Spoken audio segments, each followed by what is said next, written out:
Presiden jongka United States of America, Donald Trump ula kajing maham, kabating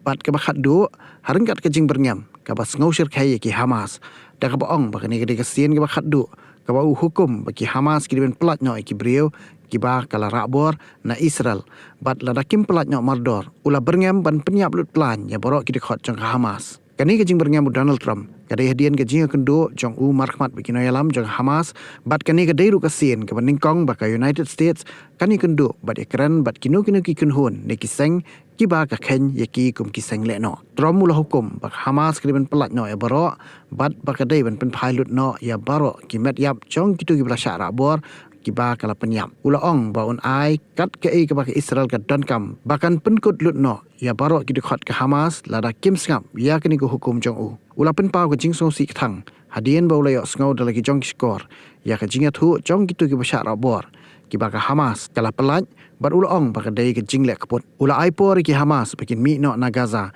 namar baka US kakwa bentau thamai biang ya ke Gaza ka beljat lapra na kadaw ka thama ndai lada kim mi u ong baki dai ban khen lupai la de kum ki brio ki balayam.